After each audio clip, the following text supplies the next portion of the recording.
La carta a los Hebreos, capítulo 1.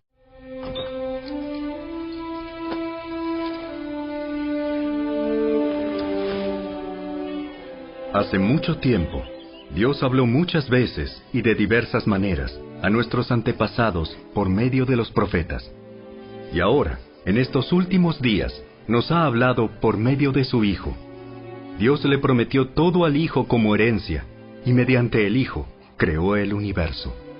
El Hijo irradia la gloria de Dios, y expresa el carácter mismo de Dios y sostiene todo con el gran poder de su palabra. Después de habernos limpiado de nuestros pecados, se sentó en el lugar de honor, a la derecha del majestuoso Dios en el cielo. Esto demuestra que el Hijo es muy superior a los ángeles, así como el nombre que Dios le dio es superior al nombre de ellos. Pues Dios nunca le dijo a ningún ángel lo que le dijo a Jesús. Tú eres mi Hijo. Hoy he llegado a ser tu Padre. Dios también dijo, yo seré su Padre, y él será mi Hijo. Además, cuando trajo a su Hijo Supremo al mundo, Dios dijo, que lo adoren todos los ángeles de Dios. Pero con respecto a los ángeles, Dios dice, Él envía a sus ángeles como los vientos, y a sus sirvientes como llamas de fuego. Pero al Hijo le dice, tu trono, oh Dios, permanece por siempre y para siempre. Tú gobiernas con un cetro de justicia. Amas la justicia y odias la maldad. Por eso, oh Dios, tu Dios te ha ungido derramando el aceite de alegría sobre ti más que sobre cualquier otro. También le dice al Hijo, Señor, en el principio echaste los cimientos de la tierra y con tus manos formaste los cielos. Ellos dejarán de existir, pero tú permaneces para siempre. Ellos se desgastarán como ropa vieja. Los doblarás como un manto y los desecharás como ropa usada. Pero tú siempre eres el mismo. Tú vivirás para siempre. Además, Dios nunca le dijo a ninguno de los ángeles, siéntate en el lugar de honor a mi derecha, hasta que humille a tus enemigos y los ponga por debajo de tus pies. Por lo tanto, los ángeles solo son sirvientes, espíritus enviados para cuidar a quienes heredarán la salvación.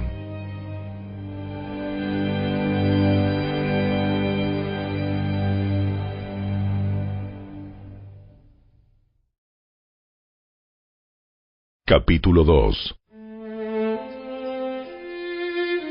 Así que debemos prestar mucha atención a las verdades que hemos oído, no sea que nos desviemos de ellas, pues el mensaje que Dios transmitió mediante los ángeles se ha mantenido siempre firme, y toda infracción de la ley y todo acto de desobediencia recibió el castigo que merecía.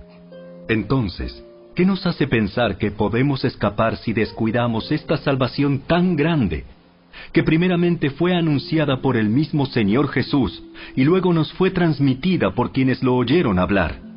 Además, Dios confirmó el mensaje mediante señales, maravillas, diversos milagros y dones del Espíritu Santo, según su voluntad. Es más, no son los ángeles quienes gobernarán el mundo futuro del cual hablamos, porque en cierto lugar las Escrituras dicen, ¿qué son los simples mortales para que pienses en ellos, o un hijo de hombre para que de él te ocupes? Sin embargo, los hiciste un poco menor que los ángeles y los coronaste de gloria y honor. Le diste autoridad sobre todas las cosas. Ahora bien, cuando dice todas las cosas, significa que nada queda afuera. Pero todavía no vemos que todas las cosas sean puestas bajo su autoridad. No obstante, lo que sí vemos es a Jesús, a quien se le dio una posición un poco menor que los ángeles, y debido a que sufrió la muerte por nosotros, ahora está coronado de gloria y honor. Efectivamente, por la gracia de Dios, Jesús conoció la muerte por todos. Dios, para quien y por medio de quien todo fue hecho, eligió llevar a muchos hijos a la gloria. convenía a Dios que, mediante el sufrimiento, hiciera a Jesús un líder perfecto, apto para llevarlos a la salvación. Por lo tanto, Jesús y los que Él hace santos tienen el mismo Padre. Por esa razón, Jesús no se avergüenza de llamarlos sus hermanos, pues le dijo a Dios: Anunciaré tu nombre a mis hermanos. Entre tu pueblo reunido te alabaré. También dijo: Pondré mi confianza en Él, es decir, yo y los hijos que Dios me ha dado. Debido a que los hijos de Dios son seres humanos, hechos de carne y sangre, el Hijo también se hizo de carne y sangre. Pues sólo como ser humano podía morir, y sólo mediante la muerte podía quebrantar el poder del diablo, quien tenía el poder sobre la muerte. Únicamente de esa manera el Hijo podía libertar a todos los que vivían esclavizados por temor a la muerte. También sabemos que el Hijo no vino para ayudar a los ángeles, sino que vino para ayudar a los descendientes de Abraham. Por lo tanto, era necesario que en todo sentido Él se hiciera semejante a nosotros, sus hermanos, para que fuera nuestro sumo sacerdote fiel y misericordioso delante de Dios. Entonces, podría ofrecer un sacrificio que quitaría los pecados del pueblo. Debido a que Él mismo ha pasado por sufrimientos y pruebas, puede ayudarnos cuando pasamos por pruebas.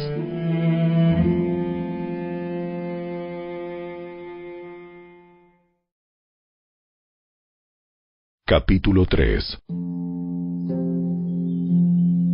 Así que, amados hermanos, ustedes que pertenecen a Dios y tienen parte con los que han sido llamados al cielo, consideren detenidamente a este Jesús, a quien declaramos mensajero de Dios y sumo sacerdote. Pues Él fue fiel a Dios, quien lo nombró, así como Moisés fue fiel cuando se le encomendó toda la casa de Dios. Pero Jesús merece mucha más gloria que Moisés. Así como el que construye una casa merece más elogio que la casa misma, pues cada casa tiene un constructor, pero el que construyó todo es Dios. En verdad, Moisés fue fiel como siervo en la casa de Dios. Su trabajo fue una ilustración de las verdades que Dios daría a conocer tiempo después. Pero Cristo, como Hijo, está a cargo de toda la casa de Dios. Y nosotros somos la casa de Dios si nos armamos de valor y permanecemos confiados en nuestra esperanza en Cristo. Por eso, el Espíritu Santo dice: Cuando oigan hoy su voz, no endurezcan el corazón como lo hicieron los israelitas cuando se rebelaron, aquel día que me pusieron a prueba en el desierto. Allí sus antepasados me tentaron y pusieron a prueba mi paciencia, a pesar de haber visto mis milagros durante 40 años. Por eso estuve enojado con ellos y dije: su corazón siempre se aleja de mí, rehúsan hacer lo que les digo. Así que en mi enojo juré: ellos nunca entrarán en mi lugar de descanso. Por lo tanto, amados hermanos, cuidado. Asegúrense de que ninguno de ustedes tenga un corazón maligno e incrédulo que los aleje del Dios vivo. Adviértanse unos a otros todos los días mientras dure ese hoy, para que ninguno sea engañado por el pecado y se endurezca contra Dios. Pues si somos fieles hasta el fin, confiando en Dios con la misma firmeza que teníamos al principio, cuando creímos en Él, entonces tendremos parte en todo lo que le pertenece a Cristo. Recuerden lo que dice: Cuando oigan hoy su voz, no endurezcan el corazón como lo hicieron los israelitas cuando se rebelaron. ¿Y quiénes fueron los que se rebelaron contra Dios a pesar de haber oído su voz? ¿No fue acaso el pueblo que salió de Egipto guiado por Moisés? ¿Y quiénes hicieron enojar a Dios durante 40 años? ¿Acaso no fueron los que pecaron, cuyos cadáveres quedaron tirados en el desierto? ¿Y a quiénes hablaba Dios cuando juró que jamás entrarían en su descanso? ¿Acaso no fue a los que lo desobedecieron? Como vemos, ellos no pudieron entrar en el descanso de Dios a causa de su incredulidad.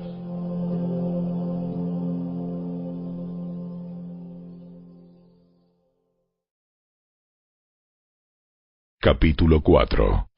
Todavía sigue vigente la promesa que hizo Dios de entrar en su descanso. Por lo tanto, debemos temblar de miedo ante la idea de que alguno de ustedes no llegue a alcanzarlo. Pues esta buena noticia del descanso que Dios ha preparado se nos ha anunciado tanto a ellos como a nosotros. Pero a ellos no les sirvió de nada porque no tuvieron la fe de los que escucharon a Dios. Pues solo los que creemos podemos entrar en su descanso. En cuanto a los demás, Dios dijo: En mi enojo juré, ellos nunca entrarán en mi lugar de descanso. Si bien ese descanso está preparado desde que Él hizo el mundo, sabemos que está preparado debido al pasaje en las Escrituras que menciona el séptimo día. Cuando llegó el séptimo día, Dios descansó de toda su labor. Pero en el otro pasaje Dios dijo: ellos nunca entrarán en mi lugar de descanso. Así que el descanso de Dios está disponible para que la gente entre, pero los primeros en oír esta buena noticia no entraron porque desobedecieron a Dios. Entonces Dios fijó otro tiempo para entrar en su descanso, y ese tiempo es hoy. Lo anunció mucho más tarde por medio de David, en las palabras que ya se han citado: Cuando oigan hoy su voz, no endurezcan el corazón. Ahora bien, si Josué hubiera logrado darles ese descanso, Dios no habría hablado de otro día de descanso aún por venir. Así que todavía hay un descanso especial en espera para el pueblo de Dios. Pues todos los que han entrado en el descanso de Dios han descansado de su trabajo, tal como Dios descansó del suyo después de crear el mundo. Entonces, hagamos todo lo posible por entrar en ese descanso. Pero si desobedecemos a Dios como lo hizo el pueblo de Israel, caeremos. Pues la palabra de Dios es viva y poderosa. Es más cortante que cualquier espada de dos filos. Penetra entre el alma y el espíritu, entre la articulación y la médula del hueso. Deja al descubierto nuestros pensamientos y deseos más íntimos. No hay nada en toda la creación que esté oculto a Dios. Todo está desnudo y expuesto ante sus ojos, y es a Él a quien rendimos cuentas. Por lo tanto, ya que tenemos un gran sumo sacerdote que entró en el cielo, Jesús, el Hijo de Dios, aferrémonos a lo que creemos. Nuestro sumo sacerdote comprende nuestras debilidades, porque enfrentó todas y cada una de las pruebas que enfrentamos nosotros. Sin embargo, Él nunca pecó. Así que acerquémonos con toda confianza al trono de la gracia de nuestro Dios. Allí recibiremos su misericordia y encontraremos la gracia que nos ayudará cuando más la necesitemos.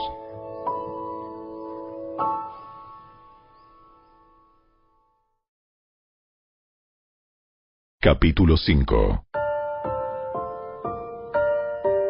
Todo sumo sacerdote es un hombre escogido para representar a otras personas en su trato con Dios. Él presenta a Dios las ofrendas de esas personas y ofrece sacrificios por los pecados. Y puede tratar con paciencia a los ignorantes y descarriados, porque él también está sujeto a las mismas debilidades. Por esa razón, debe ofrecer sacrificios tanto por sus propios pecados como por los del pueblo. Y nadie puede llegar a ser sumo sacerdote solo porque desee tener ese honor. Tiene que ser llamado por Dios para ese trabajo, como sucedió con Aarón. Por eso, Cristo no se honró a sí mismo haciéndose sumo sacerdote, sino que fue elegido por Dios, quien le dijo: Tú eres mi hijo. Hoy he llegado a ser tu padre.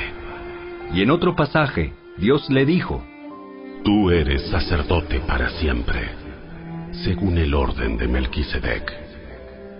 Mientras estuvo aquí en la tierra, Jesús ofreció oraciones y súplicas con gran clamor y lágrimas al que podía rescatarlo de la muerte. Y Dios oyó sus oraciones por la gran reverencia que Jesús le tenía. Aunque era hijo de Dios, Jesús aprendió obediencia por las cosas que sufrió. De ese modo, Dios lo hizo apto para ser el sumo sacerdote perfecto, y Jesús llegó a ser la fuente de salvación eterna para todos los que le obedecen. Y Dios lo designó sumo sacerdote según el orden de Melquisedec. Nos gustaría decir mucho más sobre este tema, pero es difícil de explicar, sobre todo porque ustedes son torpes espiritualmente y tal parece que no escuchan. Hace tanto que son creyentes que ya deberían estar enseñando a otros. En cambio, necesitan que alguien vuelva a enseñarles las cosas básicas de la palabra de Dios. Son como niños pequeños que necesitan leche y no pueden comer alimento sólido, pues el que se alimenta de leche sigue siendo bebé y no sabe cómo hacer lo correcto. El alimento sólido es para los que son maduros, los que a fuerza de práctica están capacitados para distinguir entre lo bueno y lo malo.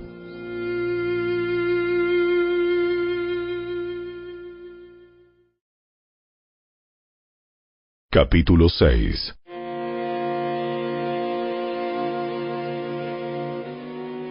Así que dejemos de repasar una y otra vez las enseñanzas elementales acerca de Cristo. Por el contrario, sigamos adelante hasta llegar a ser maduros en nuestro entendimiento. No puede ser que tengamos que comenzar de nuevo con los importantes cimientos acerca del arrepentimiento de las malas acciones y de tener fe en Dios.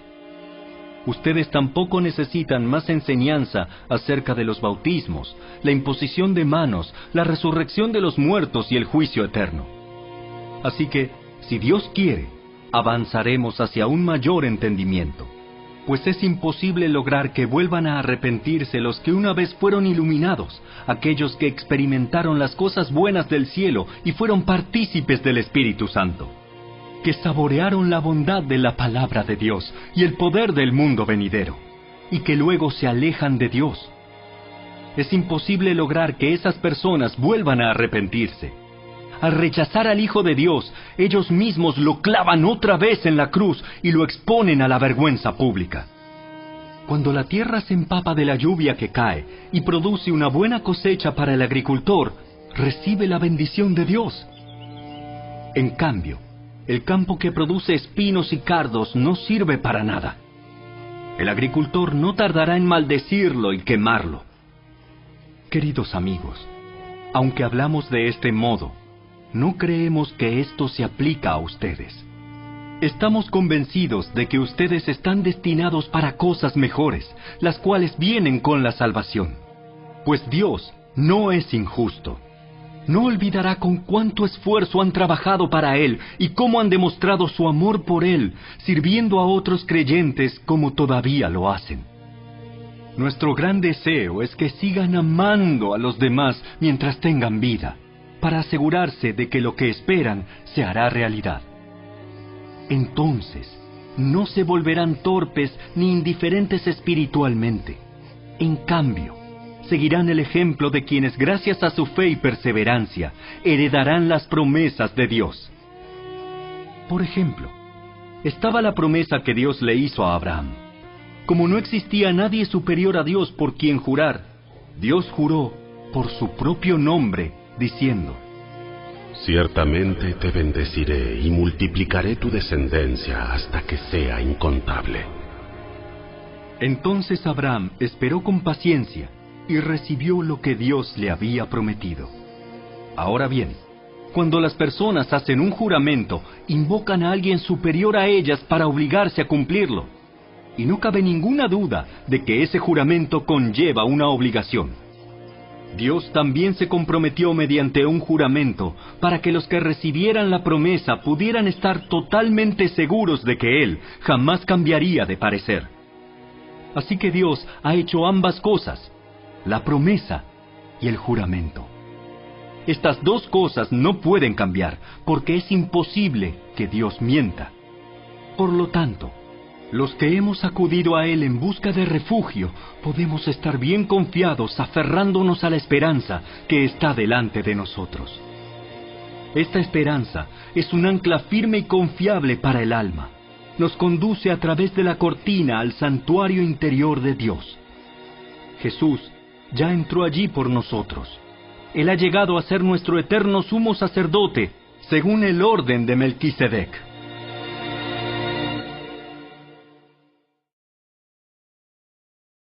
Capítulo 7.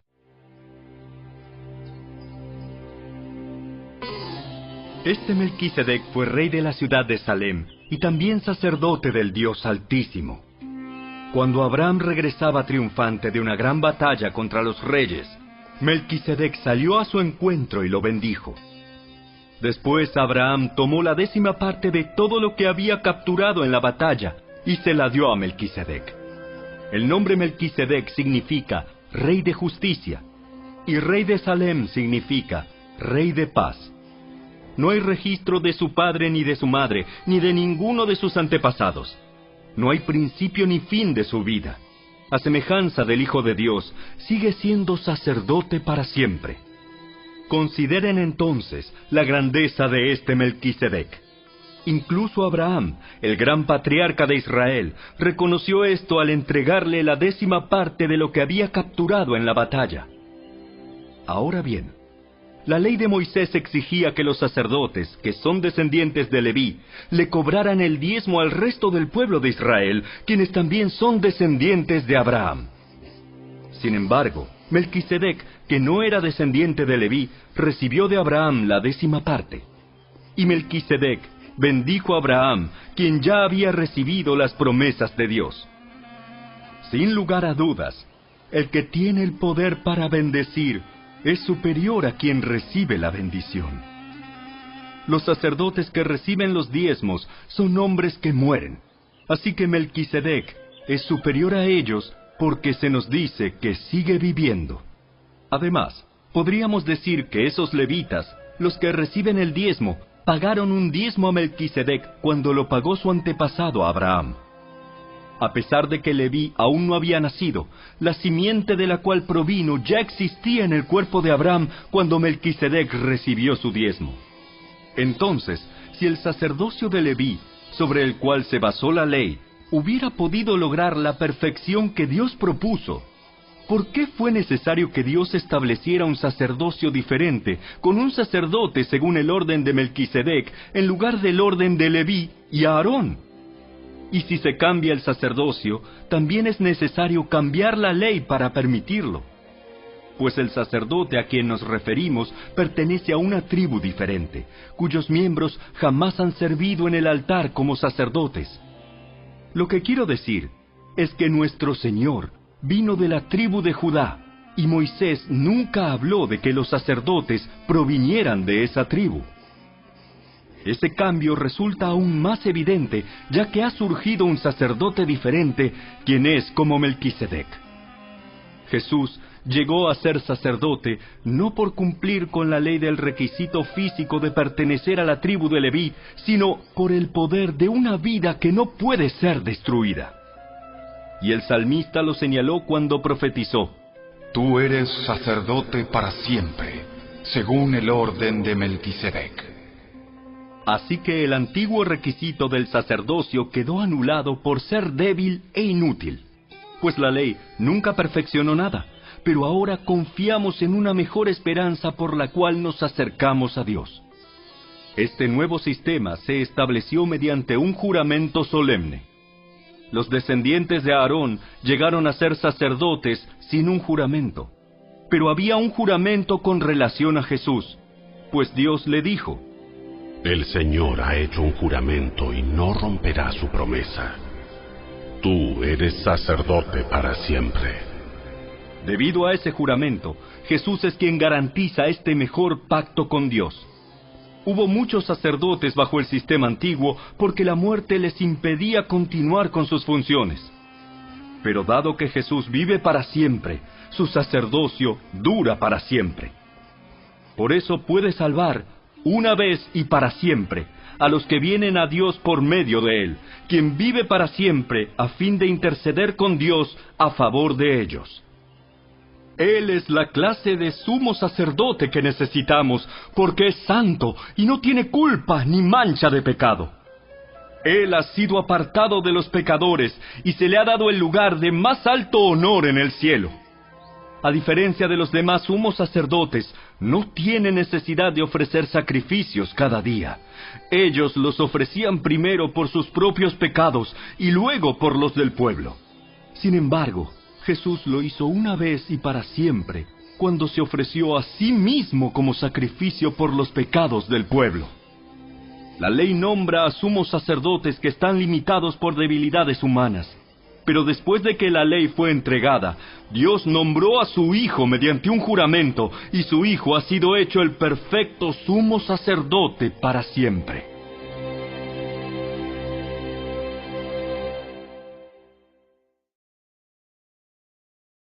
Capítulo 8.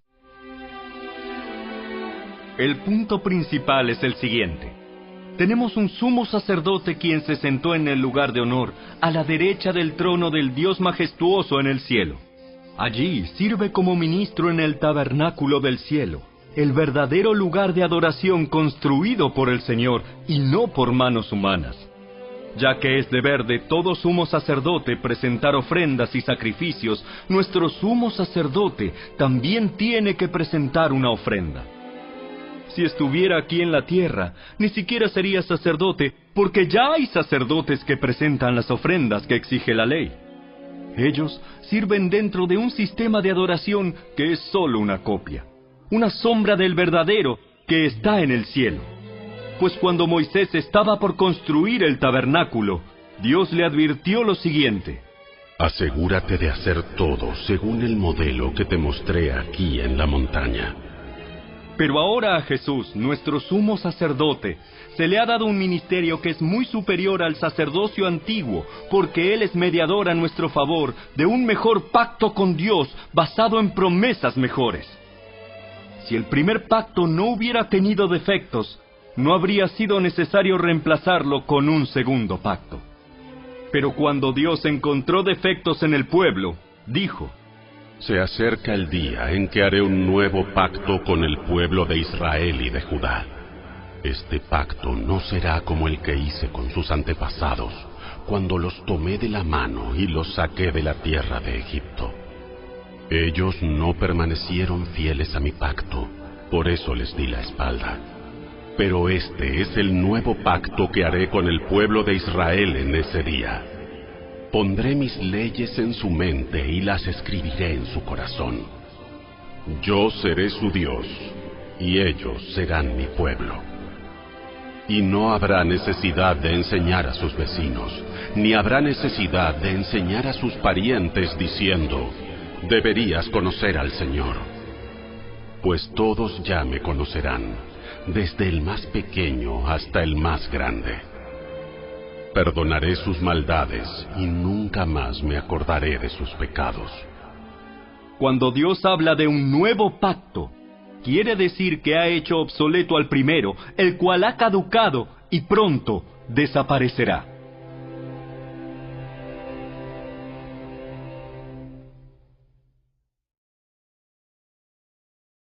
Capítulo 9.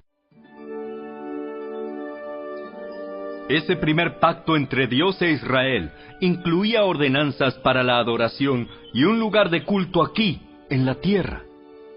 Ese tabernáculo estaba formado por 2 salas.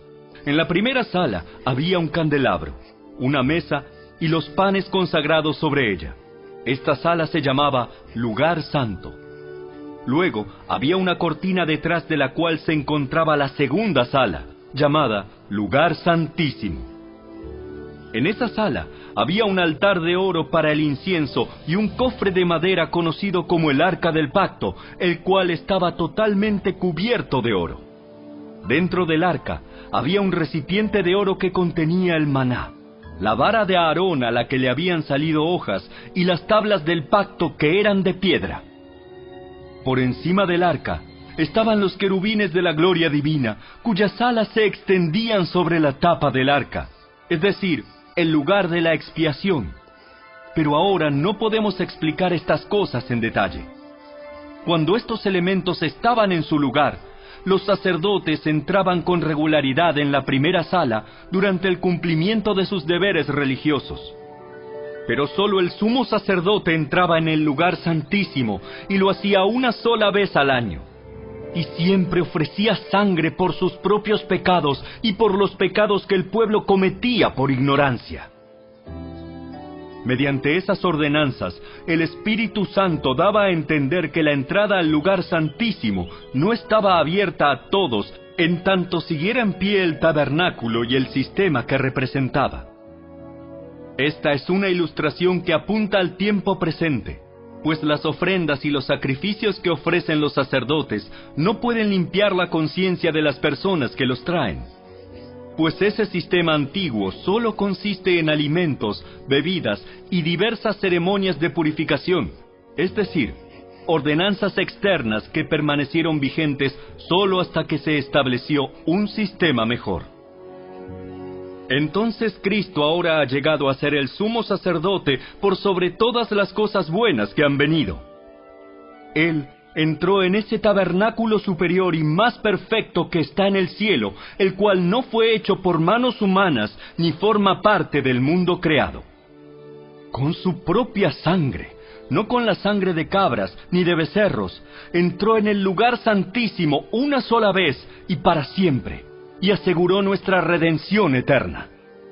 Bajo el sistema antiguo, la sangre de cabras y toros y las cenizas de una novilla podían limpiar el cuerpo de las personas que estaban ceremonialmente impuras. Imagínense cuánto más la sangre de Cristo nos purificará la conciencia de acciones pecaminosas para que adoremos al Dios viviente. Pues por el poder del Espíritu Eterno, Cristo se ofreció a sí mismo a Dios como sacrificio perfecto por nuestros pecados. Por eso Él es el mediador de un nuevo pacto entre Dios y la gente, para que todos los que son llamados puedan recibir la herencia eterna que Dios les ha prometido. Pues Cristo murió para librarlos del castigo por los pecados que habían cometido bajo ese primer pacto. Ahora bien, cuando alguien deja un testamento, es necesario comprobar que la persona que lo hizo ha muerto. El testamento solo entra en vigencia después de la muerte de la persona. Mientras viva el que lo hizo, el testamento no puede entrar en vigencia. Por eso, aún el primer pacto fue puesto en vigencia con la sangre de un animal. Pues después de que Moisés había leído cada uno de los mandamientos de Dios a todo el pueblo, tomó la sangre de los becerros y las cabras junto con agua y roció tanto el libro de la ley de Dios como a todo el pueblo con ramas de hisopo y lana de color escarlata. Entonces dijo: Esta sangre confirma el pacto que Dios ha hecho con ustedes. De la misma manera, roció con la sangre el tabernáculo y todo lo que se usaba para adorar a Dios. De hecho, según la ley de Moisés, casi todo se purificaba con sangre, porque sin derramamiento de sangre no hay perdón. Por esa razón, el tabernáculo y todo lo que en él había, que eran copias de las cosas del cielo, debían ser purificados mediante la sangre de animales. Pero las cosas verdaderas del cielo debían ser purificadas mediante sacrificios superiores a la sangre de animales. Pues Cristo no entró en un lugar santo hecho por manos humanas, que era solo una copia del verdadero que está en el cielo. Él entró en el cielo mismo para presentarse ahora delante de Dios a favor de nosotros. Y no entró en el cielo para ofrecerse a sí mismo una y otra vez, como lo hace el sumo sacerdote aquí en la tierra, que entra en el lugar santísimo año tras año con la sangre de un animal. Si eso hubiera sido necesario, Cristo tendría que haber sufrido la muerte una y otra vez desde el principio del mundo. Pero ahora, en el fin de los tiempos, Cristo se presentó una sola vez y para siempre, para quitar el pecado mediante su propia muerte en sacrificio.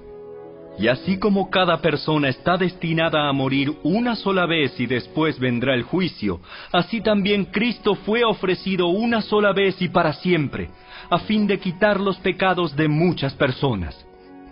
Cristo vendrá otra vez, no para ocuparse de nuestros pecados, sino para traer salvación a todos los que esperan con anhelo su venida.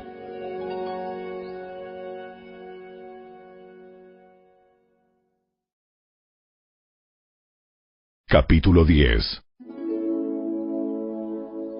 El sistema antiguo bajo la ley de Moisés era solo una sombra, un tenue anticipo de las cosas buenas por venir, no las cosas buenas en sí mismas.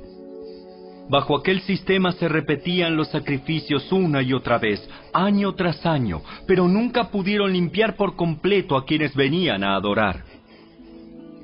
Si los sacrificios hubieran podido limpiar por completo, entonces habrían dejado de ofrecerlos, porque los adoradores se habrían purificado una sola vez y para siempre, y habrían desaparecido los sentimientos de culpa.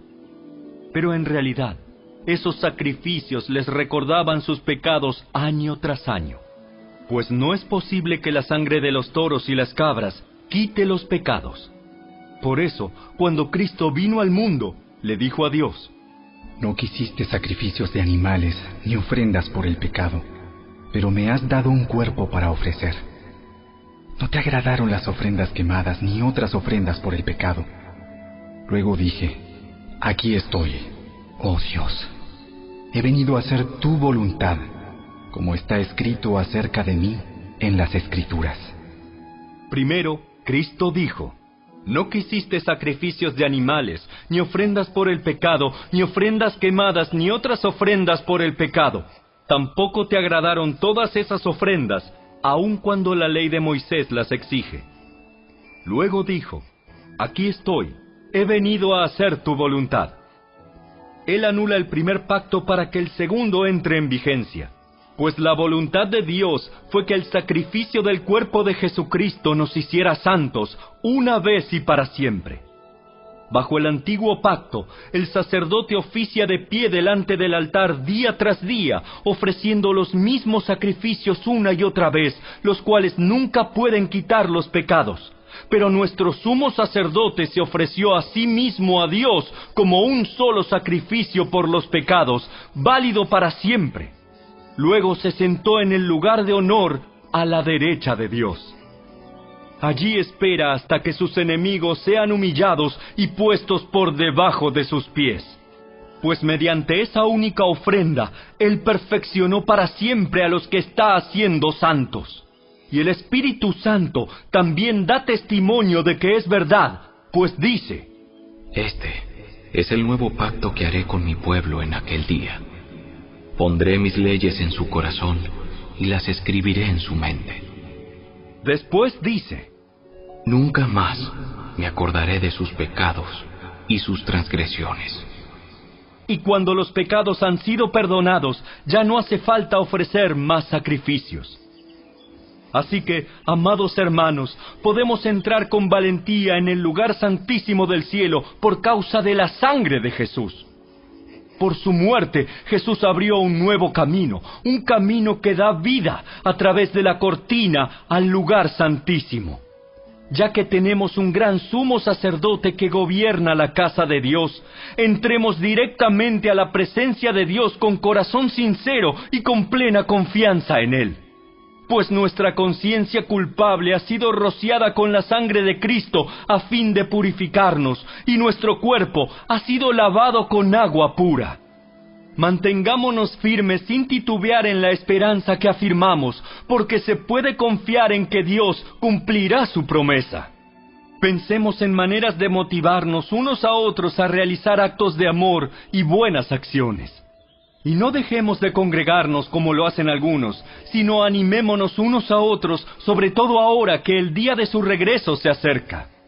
Queridos amigos, si seguimos pecando a propósito después de haber recibido el conocimiento de la verdad, ya no queda ningún sacrificio que cubra esos pecados. Solo queda la terrible expectativa del juicio de Dios y el fuego violento que consumirá a sus enemigos. Pues todo el que rehusaba obedecer la ley de Moisés era ejecutado sin compasión por el testimonio de 2 o 3 testigos. Piensen, pues, cuánto mayor será el castigo para quienes han pisoteado al Hijo de Dios y han considerado la sangre del pacto, la cual nos hizo santos, como si fuera algo vulgar e inmundo, y han insultado y despreciado al Espíritu Santo, que nos trae la misericordia de Dios. Pues conocemos al que dijo: Yo tomaré venganza, yo les pagaré lo que se merecen. También dijo: El Señor juzgará a su propio pueblo. Es algo aterrador caer en manos del Dios vivo. Acuérdense de los primeros tiempos cuando recién aprendían acerca de Cristo. Recuerden cómo permanecieron fieles aunque tuvieron que soportar terrible sufrimiento. Algunas veces los ponían en ridículo públicamente y los golpeaban. Otras veces ustedes ayudaban a los que pasaban por lo mismo. sufrieron junto con los que fueron metidos en la cárcel, y cuando a ustedes les quitaron todos sus bienes, lo aceptaron con alegría. Sabían que en el futuro les esperaban cosas mejores que durarán para siempre. Por lo tanto, no desechen la firme confianza que tienen en el Señor. Tengan presente la gran recompensa que les traerá. Perseverar con paciencia es lo que necesitan ahora para seguir haciendo la voluntad de Dios. Entonces recibirán todo lo que Él ha prometido. Pues dentro de muy poco tiempo, aquel que viene vendrá sin demorarse. Mis juicios vivirán por la fe, pero no me complaceré con nadie que se aleje. Pero nosotros no somos de los que se apartan de Dios hacia su propia destrucción. Somos los fieles, y nuestras almas serán salvas.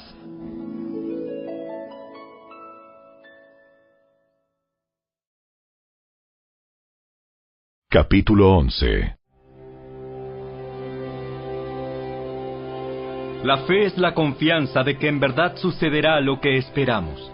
Es lo que nos da la certeza de las cosas que no podemos ver. Por su fe, la gente de antaño gozó de una buena reputación.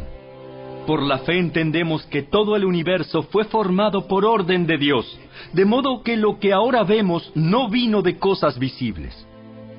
Fue por la fe que Abel presentó a Dios una ofrenda más aceptable que la que presentó Caín. La ofrenda de Abel demostró que era un hombre justo, y Dios aprobó sus ofrendas. Aunque Abel murió hace mucho tiempo, todavía nos habla por su ejemplo de fe. Fue por la fe que Enoc ascendió al cielo sin morir. Desapareció porque Dios se lo llevó. Pues antes de ser llevado, lo conocían como una persona que agradaba a Dios. De hecho, sin fe es imposible agradar a Dios. Todo el que desea acercarse a Dios debe creer que Él existe y que Él recompensa a los que lo buscan con sinceridad. Fue por la fe que Noé construyó un barco grande para salvar a su familia del diluvio en obediencia a Dios, quien le advirtió de cosas que nunca antes habían sucedido. Por su fe, Noé condenó al resto del mundo y recibió la justicia que viene por la fe. Fue por la fe que Abraham obedeció cuando Dios lo llamó para que dejara su tierra y fuera a otra que él le daría por herencia. Se fue sin saber a dónde iba. Incluso cuando llegó a la tierra que Dios le había prometido, vivió allí por fe, pues era como un extranjero que vive en carpas. Lo mismo hicieron Isaac y Jacob, quienes heredaron la misma promesa. Abraham esperaba con confianza una ciudad de cimientos eternos, una ciudad diseñada y construida por Dios. Fue por la fe que hasta Sara pudo tener un hijo, a pesar de ser estéril y demasiado anciana. Ella creyó que Dios cumpliría su promesa. Así que una nación entera provino de este solo hombre, quien estaba casi muerto en cuanto a tener hijos. Una nación con tantos habitantes que como las estrellas de los cielos y la arena de la orilla del mar es imposible contar. Todas estas personas murieron aún creyendo lo que Dios les había prometido. Y aunque no recibieron lo prometido, lo vieron desde lejos y lo aceptaron con gusto. Coincidieron en que eran extranjeros y nómadas aquí en este mundo. Es obvio que quienes se expresan así esperan tener su propio país. Si hubieran añorado el país del que salieron, bien podrían haber regresado. Sin embargo, buscaban un lugar mejor, una patria celestial. Por eso, Dios no se avergüenza de ser llamado el Dios de ellos, pues les ha preparado una ciudad. Fue por la fe que Abraham ofreció a Isaac en sacrificio cuando Dios lo puso a prueba. Abraham, quien había recibido las promesas de Dios, estuvo dispuesto a sacrificar a su único hijo, Isaac, aun cuando Dios le había dicho: Isaac es el hijo mediante el cual procederán tus descendientes. Abraham llegó a la conclusión de que si Isaac moría, Dios tenía el poder para volverlo a la vida, y en cierto sentido, Abraham recibió de vuelta a su hijo de entre los muertos. Fue por la fe que Isaac prometió a sus hijos Jacob y Esaú bendiciones para el futuro. Fue por la fe que Jacob, cuando ya era anciano y estaba por morir, bendijo a cada uno de los hijos de José y se inclinó para adorar, apoyado en su vara. Fue por la fe que José, cuando iba a morir, declaró con confianza que el pueblo de Israel saldría de Egipto. Incluso les mandó que se llevaran sus huesos cuando ellos salieran. Fue por la fe que cuando nació Moisés, sus padres lo escondieron durante 3 meses. Vieron que Dios les había dado un hijo fuera de lo común y no tuvieron temor de desobedecer la orden del rey. Fue por la fe que Moisés, cuando ya fue adulto, rehusó llamarse hijo de la hija del faraón. Prefirió ser maltratado con el pueblo de Dios a disfrutar de los placeres momentáneos del pecado. Consideró que era mejor sufrir por causa de Cristo que poseer los tesoros de Egipto, pues tenía la mirada puesta en la gran recompensa que recibiría. Fue por la fe que Moisés salió de la tierra de Egipto sin temer el enojo del rey. Siguió firme en su camino porque tenía los ojos puestos en el invisible. Fue por la fe que Moisés ordenó que el pueblo de Israel celebrara la Pascua y rociara con sangre los marcos de las puertas para que el ángel de la muerte no matara a ninguno de sus primeros hijos varones. Fue por la fe que el pueblo de Israel atravesó el Mar Rojo como si estuviera pisando tierra seca, pero cuando los egipcios intentaron seguirlos, murieron todos ahogados. Fue por la fe que el pueblo de Israel marchó alrededor de Jericó durante 7 días y las murallas se derrumbaron. Fue por la fe que Rahab, la prostituta, no fue destruida junto con los habitantes de su ciudad que se negaron a obedecer a Dios, pues ella había recibido en paz a los espías. ¿Cuánto más les tengo que decir? Se necesitaría demasiado tiempo para contarles acerca de la fe de Gedeón, Barak, Sansón, Jefté, David, Samuel y todos los profetas. Por la fe, esas personas conquistaron reinos, gobernaron con justicia y recibieron lo que Dios les había prometido. Cerraron bocas de leones, apagaron llamas de fuego y escaparon de morir a filo de espada. Su debilidad se convirtió en fortaleza. Llegaron a ser poderosos en batalla e hicieron huir a ejércitos enteros. Hubo mujeres que recibieron otra vez con vida a sus seres queridos que habían muerto. Sin embargo, otros fueron torturados porque rechazaron negar a Dios a cambio de la libertad. Ellos pusieron su esperanza en una vida mejor que viene después de la resurrección. Algunos fueron ridiculizados y sus espaldas fueron laceradas con látigos. Otros fueron encadenados en prisiones. Algunos murieron apedreados. A otros los cortaron por la mitad con una sierra y a otros los mataron a espada. Algunos anduvieron vestidos con pieles de ovejas y cabras, desposeídos y oprimidos y maltratados. Este mundo no era digno de ellos. Vagaron por desiertos y montañas, se escondieron en cuevas y hoyos de la tierra. Debido a su fe, todas esas personas gozaron de una buena reputación, aunque ninguno recibió todo lo que Dios le había prometido. Pues Dios tenía preparado algo mejor para nosotros, de modo que ellos no llegaran a la perfección sin nosotros.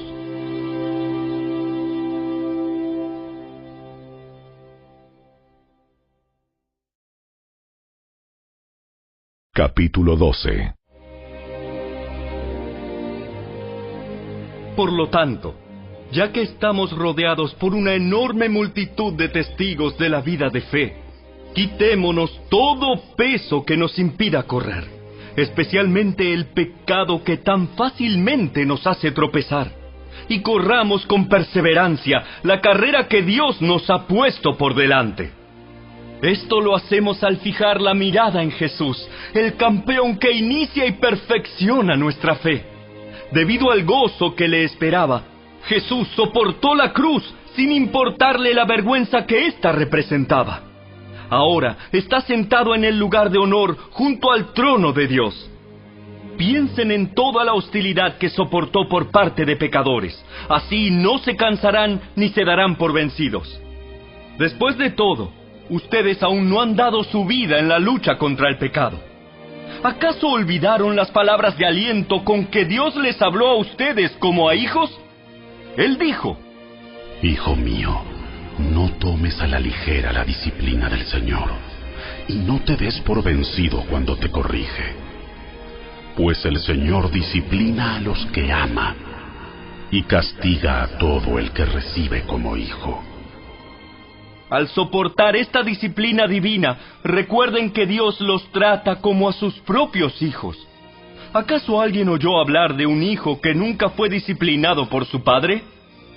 Si Dios no los disciplina a ustedes como lo hace con todos sus hijos, quiere decir que ustedes no son verdaderamente sus hijos, sino ilegítimos.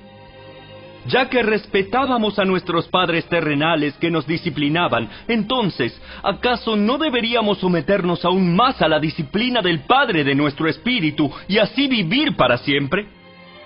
Pues nuestros padres terrenales nos disciplinaron durante algunos años e hicieron lo mejor que pudieron. Pero la disciplina de Dios siempre es buena para nosotros, a fin de que participemos de su santidad. Ninguna disciplina resulta agradable a la hora de recibirla. Al contrario, es dolorosa, pero después produce la apacible cosecha de una vida recta para los que han sido entrenados por ella. Por lo tanto, renueven las fuerzas de sus manos cansadas y fortalezcan sus rodillas debilitadas. Tracen un camino recto para sus pies, a fin de que los débiles y los cojos no caigan, sino que se fortalezcan. Esfuércense por vivir en paz con todos y procuren llevar una vida santa, porque los que no son santos no verán al Señor.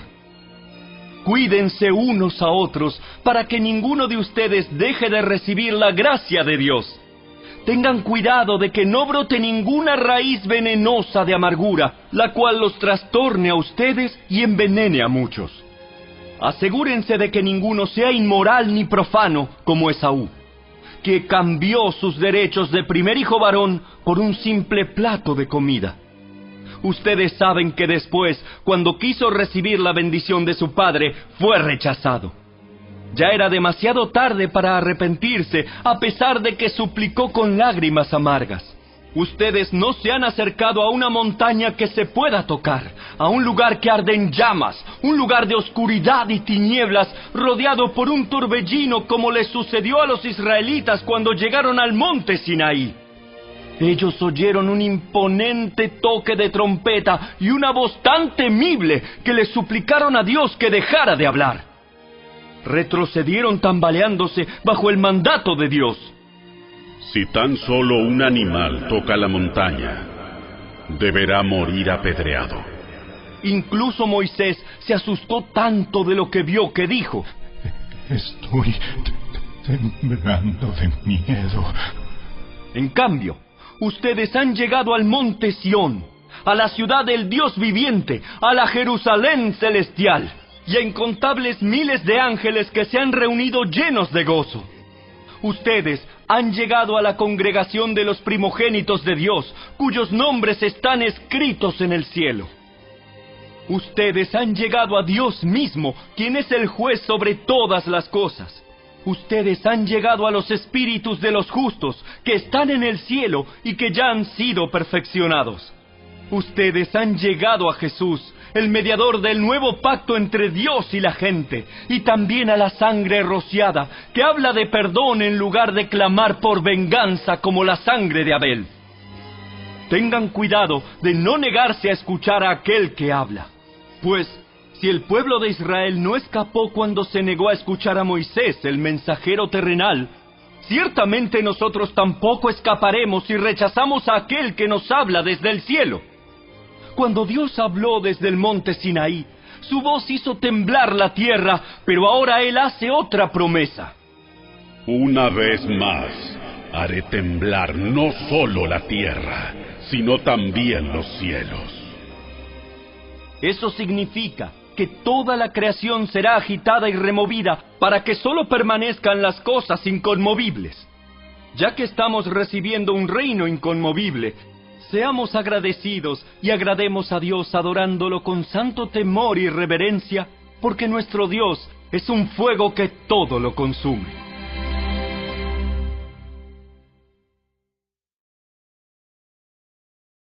Capítulo 13.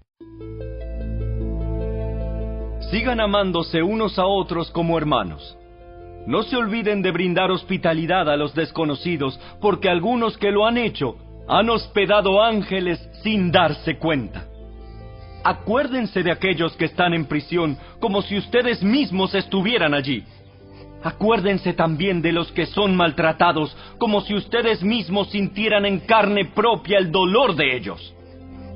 Honren el matrimonio, y los casados manténganse fieles el uno al otro. Con toda seguridad, Dios juzgará a los que cometen inmoralidades sexuales y a los que cometen adulterio. No amen el dinero, estén contentos con lo que tienen, pues Dios ha dicho: nunca te fallaré, jamás te abandonaré. Así que podemos decir con toda confianza: el Señor es quien me ayuda, por tanto no temeré. ¿Qué me puede hacer un simple mortal? Acuérdense de los líderes que les enseñaron la palabra de Dios. Piensen en todo lo bueno que haya resultado de su vida y sigan el ejemplo de su fe. Jesucristo es el mismo ayer, hoy y siempre. Así que no se dejen cautivar por ideas nuevas y extrañas. Su fortaleza espiritual proviene de la gracia de Dios y no depende de reglas sobre los alimentos que de nada sirven a quienes las siguen. Tenemos un altar del cual los sacerdotes del tabernáculo no tienen derecho a comer. Bajo el sistema antiguo, el sumo sacerdote llevaba la sangre de los animales al lugar santo como sacrificio por el pecado, y los cuerpos de esos animales se quemaban fuera del campamento. De igual manera, Jesús sufrió y murió fuera de las puertas de la ciudad para hacer santo a su pueblo mediante su propia sangre.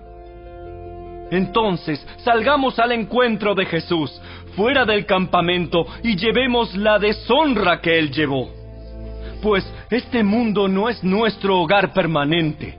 Esperamos el hogar futuro. Por lo tanto, por medio de Jesús, ofrezcamos un sacrificio continuo de alabanza a Dios, mediante el cual proclamamos nuestra lealtad a su nombre. Y no se olviden de hacer el bien, ni de compartir lo que tienen con quienes pasan necesidad. Estos son los sacrificios que le agradan a Dios. Obedezcan a sus líderes espirituales y hagan lo que ellos dicen. Su tarea es cuidar el alma de ustedes y tienen que rendir cuentas a Dios. Denles motivos para que la hagan con alegría y no con dolor. Esto último ciertamente no los beneficiará a ustedes. Oren por nosotros, pues tenemos la conciencia limpia y deseamos comportarnos con integridad en todo lo que hacemos. Y oren especialmente para que pueda regresar a verlos pronto. Y ahora, que el Dios de paz, quien levantó de entre los muertos a nuestro Señor Jesús, el gran pastor de las ovejas, y que ratificó un pacto eterno con su sangre, los capacite con todo lo que necesiten para hacer su voluntad. Que Él produzca en ustedes, mediante el poder de Jesucristo, todo lo bueno que a Él le agrada. A Él sea toda la gloria por siempre y para siempre. Amén. Les ruego, amados hermanos, que hagan caso a lo que les escribí en esta breve exhortación. Quiero que sepan que nuestro hermano Timoteo ya salió de la cárcel. Si llega pronto, lo llevaré conmigo cuando vaya a verlos. Saluden a todos los líderes y a todos los creyentes que están allí. Los creyentes de Italia les envían sus saludos. Que la gracia de Dios sea con todos ustedes.